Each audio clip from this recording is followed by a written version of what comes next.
कैसे हैं आप सब। मैं हूं रश्मि और आप सबका वेलकम है आपके अपने चैनल द फाइनेंस गुरु में, जहां पर हम फाइनेंस रिलेटेड टॉपिक्स को अंडरस्टैंड करते हैं बहुत ही इजी वे में। फ्रेंड्स, अगर आप हमारे चैनल पर नए हैं तो please subscribe our channel so that you will be getting our latest video notification updates. Friends, आज हम बात करने वाले हैं ईपीएफ हायर पेंशन कंट्रीब्यूशन से रिलेटेड एफएक्यूज के बारे में। मेरे पास काफ़ी सारे एफएक्यूज आ रहे थे, क्वेश्चंस आ रहे थे, जिसमें कि काफ़ी क्वेश्चन रिलेटेड थे कि EPS higher pension scheme actually है क्या और एलिजिबिलिटी क्राइटेरिया क्या है, क्या हम लोग अप्लाई कर सकते हैं नहीं कर सकते। इसके बारे में काफ़ी लोग असमंजस में हैं, दुविधा में हैं।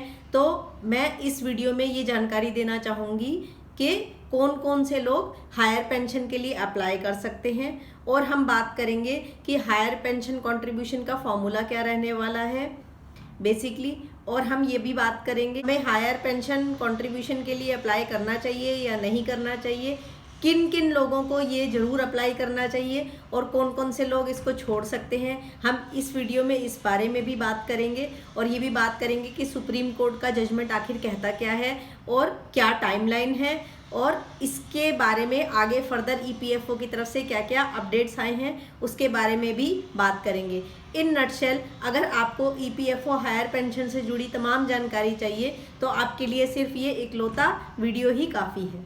सबसे पहले समझ लेते हैं कि ईपीएफओ हायर पेंशन स्कीम है क्या। फ्रेंड्स, ईपीएफओ बेसिकली अपने मेंबर्स को पेंशन देते हैं आफ्टर देयर रिटायरमेंट। तो मेंबर्स कौन कौन? Employer and employees both. तो यहाँ पर होता क्या है कि एम्प्लॉयर और एम्प्लॉई जो मेंबर्स हैं ईपीएफओ के, वो कंट्रीब्यूट करते हुए चलते हैं 12% of their basic salary plus dearness allowance. यहाँ पर बेसिक सैलरी और डियरनेस अलाउंस का 12% कंट्रीब्यूट करते हैं एम्प्लॉई और एम्प्लॉयर बोथ। जो एम्प्लॉई का कंट्रीब्यूशन होता है, सपोज मान लीजिए यहाँ पर 1 लाख हम एग्जांपल लेके चलते हैं, बेसिक प्लस डीए आपकी 1 लाख है, 1 लाख का आप 12% कंट्रीब्यूट करेंगे एम्प्लॉई एज अ एम्प्लॉई, तो 12,000 रुपये आपके ईपीएफ अकाउंट में जमा हो जाएंगे। एम्प्लॉयर का कंट्रीब्यूशन जो कि आपकी सैलरी 1 लाख है उसका 12% भी निकाला जाएगा, जो कि अगेन 12,000 होता है। इस 12,000 के 2 स्प्लिट कर दिए जाएंगे, 8.33% और 3.67%, जिसमें से अब आती है मेन बात कि करना क्या है, ईपीएस कंट्रीब्यूशन में कितना जाता है और ईपीएफ में कितना जाता है। तो यहाँ पर जो 8.33% है वो निकाला जाएगा वेज सीलिंग लिमिट के। तो हम मान लेते हैं यहाँ पर वेज सीलिंग लिमिट जो है 15,000 रुपये चल रही थी, तो 15,000 का 8.33% जो कि हो गया 1,250 रुपये। तो 12,000 माइनस 1,250 कर दिया जाएगा और 10,750 आपके जमा हो जाएंगे ईपीएफ में। ईपीएस में आपके 1,250 ही रह पाएंगे। तो ये तो था अभी तक का करंट सिनेरियो। बट हुआ क्या, यहाँ पर ध्यान देने वाली बात ये है फ्रेंड्स कि जो सितंबर 2014 से पहले का क्या हो रहा था कि एक बार ईपीएफ ने एक स्कीम भी निकाली थी जिसमें ये बोला गया था कि आप अपने एक्चुअल सैलरी के बेस पे कंट्रीब्यूट कर सकते हैं पेंशन में। बट ये बात काफ़ी लोगों को मालूम नहीं थी और फिर उन लोगों से ये बात स्किप हो गई।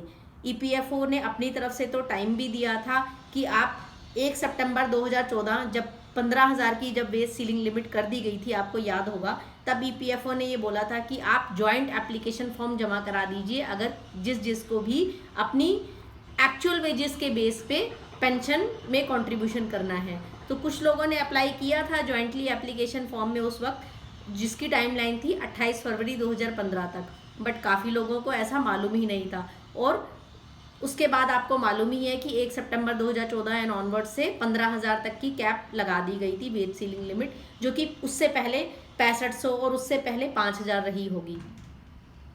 अब हो क्या रहा था कि 15,000 के ऊपर ही हम लोग कंट्रीब्यूट करते हुए चल रहे थे। एम्प्लॉयर का कंट्रीब्यूशन 8.33% 15,000 पे ही निकल के आ रहा था, जो कि पेंशन में ईपीएस में जा रहा था।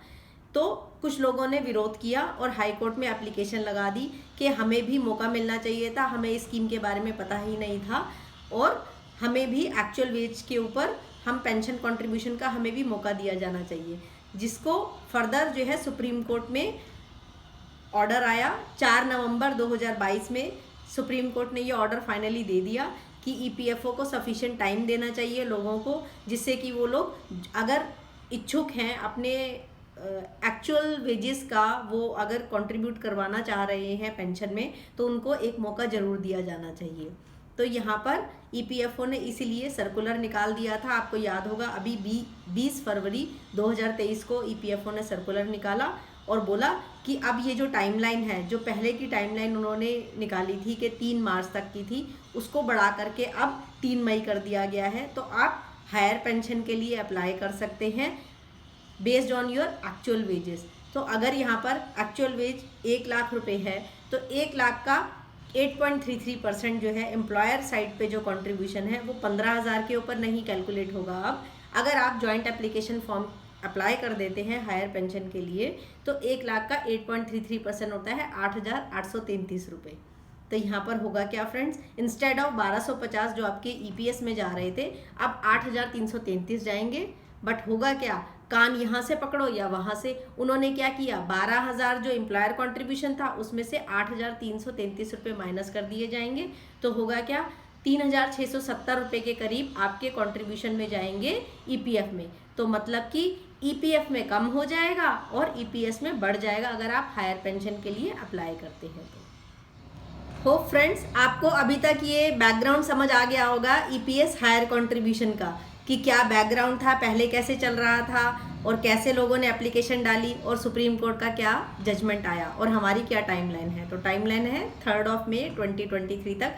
आप हायर पेंशन कंट्रीब्यूशन के अगर इच्छुक हैं तो आप ज़रूर इसको अप्लाई कीजिए, ये जॉइंट एप्लीकेशन फॉर्म रहने वाला है। अब हम सेकेंडली बात करने वाले हैं हमारे मेन टॉपिक की, एलिजिबिलिटी क्राइटेरिया, क्योंकि मेरे पास काफ़ी सारे क्वेश्चंस आ रहे थे एलिजिबिलिटी क्राइटेरिया से रिलेटेड भी। तो फ्रेंड्स अब आप इसको ध्यान से समझिएगा कि एलिजिबिलिटी क्राइटेरिया में कौन कौन से लोग शामिल होंगे, कौन कौन से लोग एलिजिबल होंगे हायर पेंशन कंट्रीब्यूशन में ऑप्ट करने के लिए। तो इसको हम 4 कैटेगरीज में मेन डिवाइड करने वाले हैं। नंबर 1 कैटेगरी में आएगा कि जो एम्प्लॉयज़ बेसिकली सर्विस में थे, जॉब कर रहे थे एज ऑन 1 सितंबर 2014,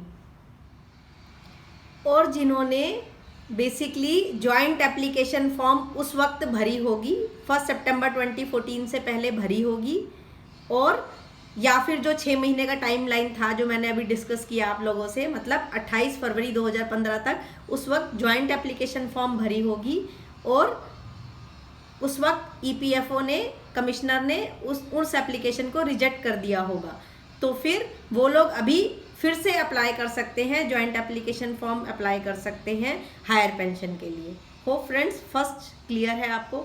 सेकंड हम बात करते हैं जो कि सर्विस में थे एज ऑन 1 सितंबर 2014 अगेन, बट उन्होंने किसी किस्म का जॉइंट एप्लीकेशन फॉर्म तो भरा नहीं था, बट कंट्रीब्यूट करते हुए आ रहे थे ईपीएस में based on their actual salary. यहाँ पर ध्यान देने वाली बात यह है कि जो उस वक्त 1 सितंबर 2014 से पहले जो वेज सीलिंग लिमिट थी 6500 थी और उससे पहले 5000 थी, तो वो लोग 6500 या 5000 के बेस पे ईपीएस में कंट्रीब्यूट नहीं कर रहे थे। वो लोग अपनी हायर, जो भी higher than this wage ceiling limit, suppose 6500 में मान लेती हूँ वेज सीलिंग लिमिट रही होगी पहले, तो 6500 से ज़्यादा अगर उनकी सैलरी है, सपोज 10,000 रुपये उनकी बेसिक सैलरी थी, तो 10,000 का वो 8.33% ईपीएस में डलवाते हुए चल रहे थे। क्लियर है?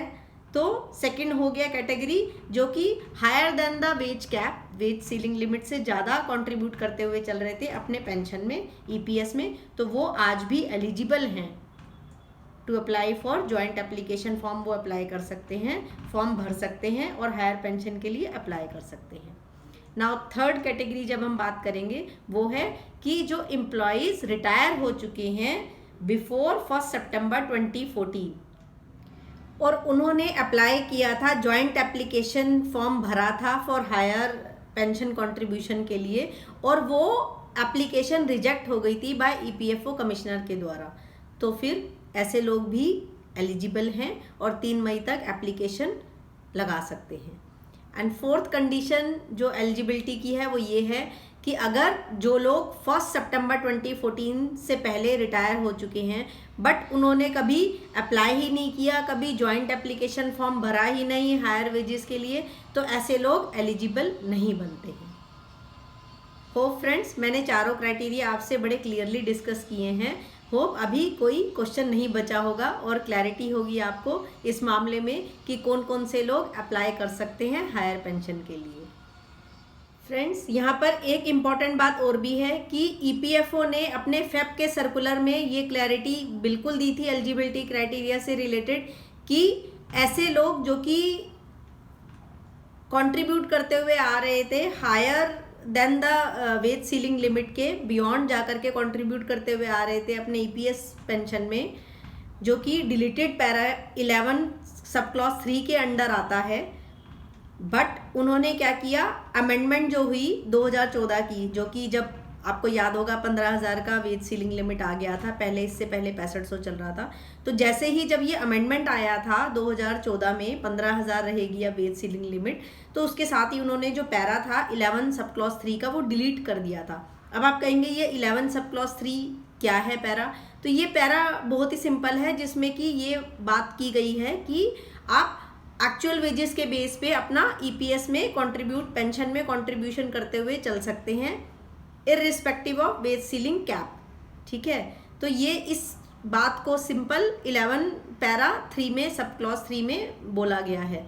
तो अगर वो लोग पहले से ही कंट्रीब्यूट करते हुए चल रहे थे डिलीटेड पैरा 11(3) के तहत higher than their wage ceiling cap, but amendment जो 2014 में आया उसके बाद उन्होंने जॉइंट ऑप्शन फॉर्म के लिए अप्लाई ही नहीं किया। मैंने आपको बताया था कि उसके बाद ईपीएफओ ने अपनी तरफ से 6 महीने का टाइम दिया था, जो कि 28 फरवरी 2015 तक था। अगर उस वक्त उन्होंने अप्लाई नहीं किया था जॉइंट एप्लीकेशन फॉर्म के लिए, तो फिर वो अभी एलिजिबल नहीं बनते हैं, बिल्कुल भी वो लोग अप्लाई नहीं कर सकेंगे। Hope friends it is clear. And lastly friends, जो लोग जिनकी एम्प्लॉयमेंट ही स्टार्ट 1 सितंबर 2014 के बाद से हुई, वो लोग भी हायर पेंशन के लिए अप्लाई नहीं कर सकेंगे। अब कुछ लोगों का क्वेश्चन था कि अगर हम लोग हायर पेंशन के लिए आज की डेट में अप्लाई करते हैं तो फिर होगा क्या? तो फ्रेंड्स, यहाँ पर अगेन वही एग्जांपल लेते हैं हम लोग 1 लाख रुपए का। तो अगर 1 लाख रुपए मेरी बेसिक प्लस डियरनेस अलाउंस है, और अभी के सिनेरियो में क्या चल रहा था कि 12% जो एम्प्लॉई का कंट्रीब्यूशन है वो तो मेरे पीएफ में जमा हो रहा है 12,000 रुपये। एम्प्लॉयर का कंट्रीब्यूशन जो 12,000 है, 2 स्प्लिट हैं, जिसमें से ईपीएस में जो जाएगा वो 15,000 का जा रहा था, जो कि था 1,250 रुपये, और 12,000 माइनस 1,250 हो गया हमारा 10,750, जो कि मेरा ईपीएफ कंट्रीब्यूशन में जाएगा। तो ये तो था एग्जिस्टिंग सिनेरियो। तो अगर मैं अब शिफ्ट होना चाहता हूँ, हायर पेंशन के लिए अप्लाई करना चाहता हूँ, तो उस केस में क्या होगा कि जो मेरा ईपीएस में 1,250 जा रहा था, अब वो 1,250 नहीं जाएगा। हाउएवर जो एम्प्लॉयर का टोटल कंट्रीब्यूशन था वो तो 12,000 फिक्स्ड है। 12,000 में से अब जो 1,250 और 10,750 है वो शिफ्ट होगा। तो 10,750 में से कुछ अमाउंट इधर चला जाएगा ईपीएस में, और होगा क्या, इसको बढ़ा दिया जाएगा, 8,333 कर दिया जाएगा। तो 1 लाख का 8.33% होगा इंस्टेड ऑफ 15,000 का 8.33%। तो 8,333 रुपये तो मेरा ईपीएस में रहेगा, और फिर 12,000 माइनस 8,333 रहेगा, यहाँ पर कितना रहेगा, 3,670 रुपये मेरा ईपीएफ में रहेगा। तो होप फ्रेंड्स ये क्लियर है कि ईपीएफ कंट्रीब्यूशन मेरा अकॉर्डिंगली कम हो जाएगा, और हायर पेंशन में क्योंकि अब मैंने ऑप्ट कर लिया है तो मेरा ईपीएस कंट्रीब्यूशन बढ़ेगा। तो अब ये होगा क्या, ये इफेक्टिव फ्रॉम आज की डेट से होगा या कैसे रहने वाला है? तो फ्रेंड्स ये बैक डेटेड कैलकुलेशंस परफॉर्म होने वाली हैं, please bear that in mind.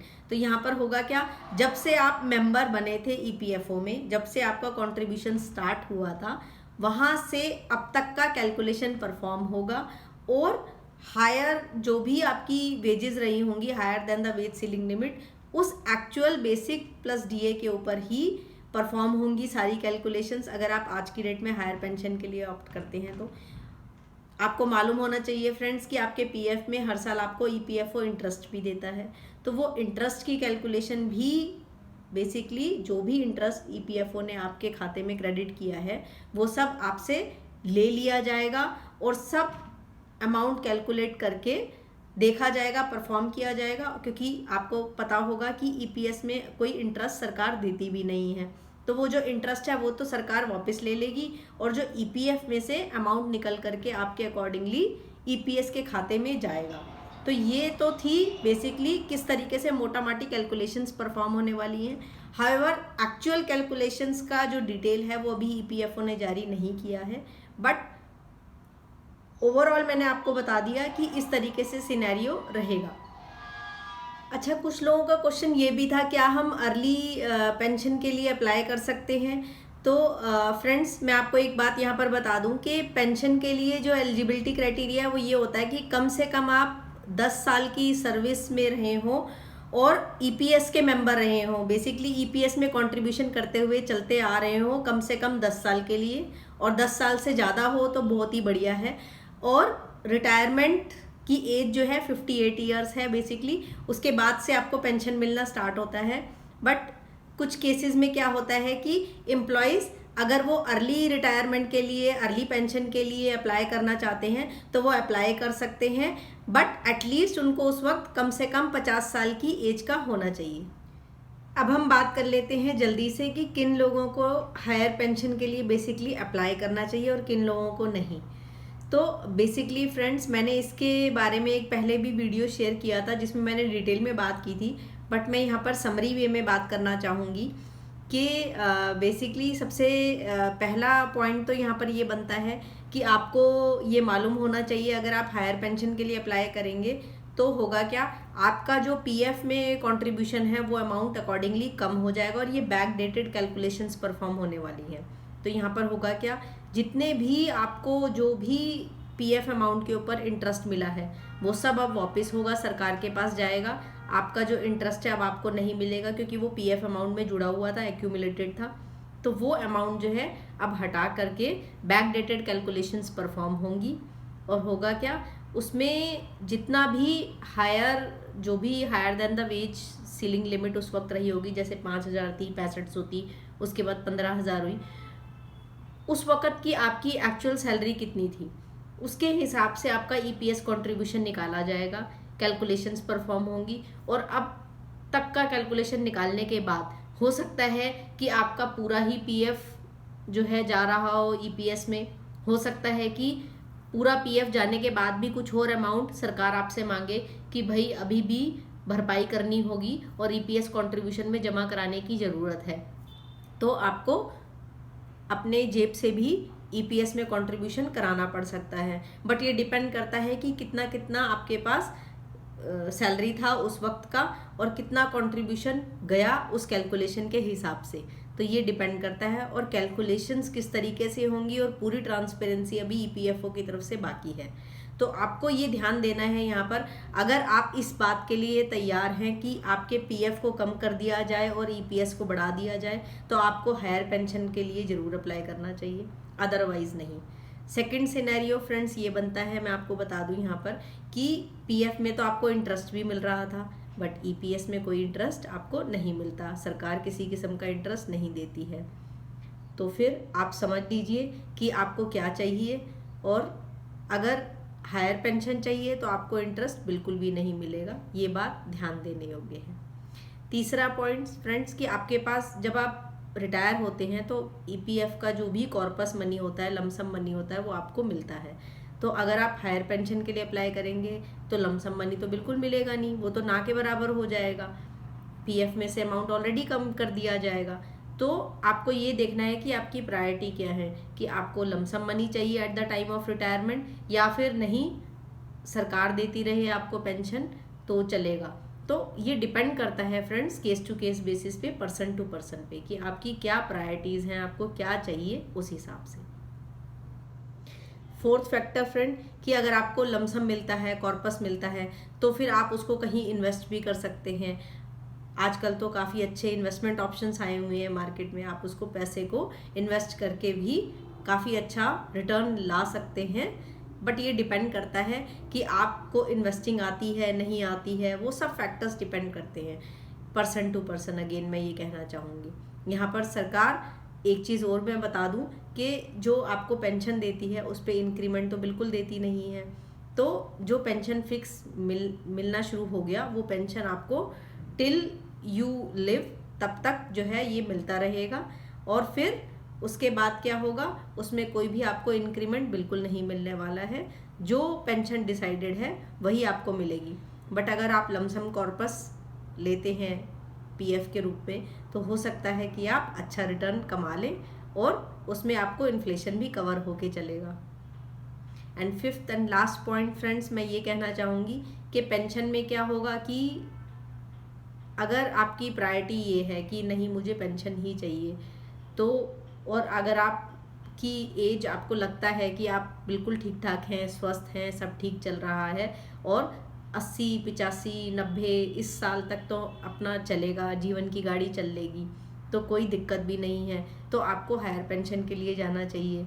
और अगर आपको लगता है कि नहीं ये उम्र तो बहुत लंबी होती है और इतना तो नहीं हो पाएगा क्योंकि स्वास्थ्य भी साथ नहीं देता है, तो फिर होगा क्या कि भगवान ना करे कि अगर पर्सन की डेथ हो जाती है तो उस केस में होगा क्या कि आपके जो स्पाउस हैं उनको पेंशन सिर्फ 50% ही मिलेगी। तो ये एक ध्यान देने योग्य फैक्टर है। आप अपनी कैलकुलेशंस कर लीजिए और उस हिसाब से डिसीजन लीजिए जो आपके केस में बेस्ट सूटेड रहे। इसलिए मुझसे कई बार प्रश्न ये भी पूछा जाता है कि आप हमें बताइए कि हमें क्या करना चाहिए, हायर पेंशन के लिए अप्लाई करना चाहिए या नहीं। तो मैं आपको यही बोलूँगी कि हर किसी की लाइफ जर्नी अलग अलग रहती है, तो हमें केस टू केस बेसिस पर ही डिसाइड करते हुए चलना चाहिए। सबके लिए ये फॉर्मूला फिट नहीं बैठता है। तो आप ये 5 फैक्टर्स को ज़रूर कंसीडर कीजिए अपने केस में डिसाइड करते वक्त कि आपको हायर पेंशन के लिए जाना है या नहीं जाना है। अब जल्दी से बात करते हैं फ्रेंड्स हायर पेंशन के फॉर्मूले की। तो यहाँ पर होगा क्या, यहाँ पर pensionable salary multiply by pensionable years of service divide by 70 किया जाता है। 70 क्यों किया जाता है ये भी मैंने एक वीडियो में बता दिया था फॉर्मूले में कि 70 का मतलब ये होता है कि सरकार ये मान के चलती है कि एक आम इंसान रिटायरमेंट के बाद से कम 10 से 12 साल तक तो जिएगा, तो इसलिए डिवाइड बाय 70 किया जाता है। अब यहाँ पर जो पेंशनेबल सर्विस है वो कितनी होगी, तो यहाँ पर ध्यान देने योग्य बात ये है फ्रेंड्स कि पेंशनेबल सर्विस जो है 35 साल से ऊपर नहीं हो सकती है। तो जितनी भी आपने नंबर ऑफ ईयर्स जॉब की है वो पेंशनेबल सर्विस में आएगी। और ये डिपेंड करेगा कि आपने अपनी कंप्लीट सर्विस हिस्ट्री भर के दी है नहीं दी है जॉइंट ऑप्शन फॉर्म में, ये भी आप प्लीज़ चेक कर लीजिएगा बड़ी डिटेल में। एंड पेंशनेबल सैलरी क्या होती है फ्रेंड्स, इसमें पेंशनेबल सैलरी में होगा क्या कि आपकी लास्ट जो लेटेस्ट 60 मंथ्स की सैलरी, आपकी लेटेस्ट 60 मंथ्स की सैलरी देखी जाएगी और उसके हिसाब से पेंशनेबल अमाउंट निकाला जाएगा। 60 मंथ्स कितना हुआ, लेटेस्ट 5 साल की आपकी सैलरी देखी जाएगी और उसके हिसाब से आपका पेंशनेबल सैलरी निकल के आएगी। एवरेज ऑफ लास्ट 5 ईयर्स की सैलरी, उसका जो है आपको एवरेज बनाया जाएगा। एवरेज को मल्टीप्लाई कर देंगे pensionable number of years of service divide by 70, तो ये है हमारा पेंशन का मोटा माटी फॉर्मूला। हालांकि डिटेल्ड कैलकुलेशंस कैसे परफॉर्म की जाएंगी वो ईपीएफओ की तरफ से गाइडलाइन आनी बाकी है।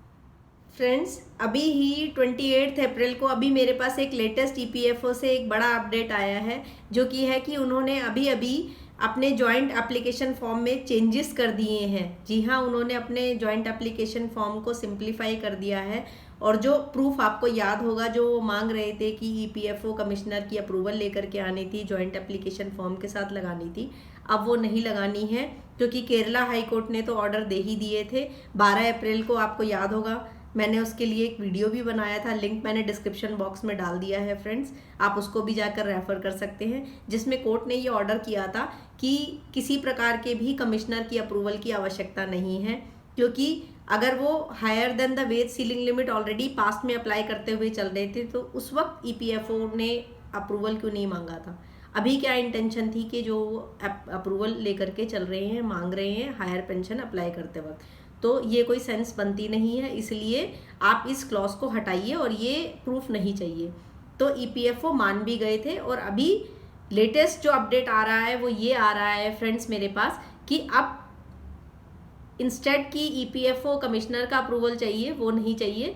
आप क्या कर सकते हैं, आप अपने अकाउंट स्लिप्स लगा सकते हैं, आप पेजेस ऑफ अपने पासबुक लगा सकते हैं टू प्रोवाइड एन एविडेंसेस कि हाँ आपके जो कंट्रीब्यूशन थे इन पास्ट वो एक्चुअल सैलरी बेसिस पे चल रहे थे। तो फ्रेंड्स, अगर आपने मेरे चैनल को सब्सक्राइब नहीं किया हुआ है तो please subscribe my channel and bell icon ज़रूर दबाइएगा, सो दैट आपको मेरे लेटेस्ट अपडेट मिलते रहें इस वीडियो में। अगर आप मेरे चैनल को सब्सक्राइब नहीं करेंगे तो फ्रेंड्स, आपको हमारी तरफ से जो भी लेटेस्ट अपडेट्स आते रहते हैं टाइमली बेसिस पे, आपको कभी नहीं मिल पाएंगे। तो इसलिए friends, keep on subscribing my channel and press the bell icon. और फ्रेंड्स, यहाँ पर एक बात और इम्पॉर्टेंट है कि जो केरला हाई कोर्ट ने ऑर्डर दिया था उसमें उन्होंने ये भी कहा था कि आप फैसिलिटेट कीजिए ताकि लोग जो है अपने हार्ड कॉपीज़ में भी, फिजिकल फॉर्म में भी अपनी हायर पेंशन एप्लीकेशन को फिल करके सबमिट कर सकें। तो उसके लिए अभी तक उन्होंने कोई भी प्रोविज़न्स या फिर कोई गाइडलाइंस अभी तक नहीं निकाली है। इसके लिए अभी सब लोग वेट कर रहे हैं। ऑल्सो ये भी क्लैरिटी देनी बाकी है EPFO की तरफ से कि 1.16% का क्या बेसिकली ऑल्टरनेट मैकेनिज्म रहने वाला है, वो भी उन्होंने अभी तक नहीं बताया है। और ऑल्सो जो मच अवेटेड है गाइडलाइन कि भाई पेंशन अमाउंट कैसे कैलकुलेट करेंगे और कैसे किस तरीके से कैलकुलेशंस परफॉर्म होने वाली हैं, उसके बारे में भी अभी ट्रांसपेरेंसी नहीं दी गई है। बट उम्मीद करती हूँ फ्रेंड्स कि अभी जो है अभी भी हमारे पास 6 दिन बाकी बचे हैं 3 मई आने में। तो हो सकता है कि ये लोग डेली बेसिस पे कुछ ना कुछ अपडेट्स दे रहे हैं। जैसे कि आज एक बड़ा अपडेट आया कि उन्होंने एप्लीकेशन फॉर्म में ये चेंजेस किए हैं और अब आप ये जो डॉक्यूमेंट्री एविडेंसेस हैं जैसे पासबुक की कॉपी लगा सकते हैं, अकाउंट स्लिप्स लगा सकते हैं। ये एक बड़ा बदलाव है इस जॉइंट एप्लीकेशन फॉर्म में, आप लोगों को ज़रूर मालूम होना चाहिए। एंड आगे भी मैं आपको टाइमली बेसिस पे इस तरीके के अपडेट्स देती रहूँगी, सजेशंस देती रहूँगी। But for that you need to subscribe my channel so that you will be getting our latest video updates notifications. Hope friends you find today's video useful for you. If so, please like, share and comment on my video and subscribe my YouTube channel. Thanks for watching.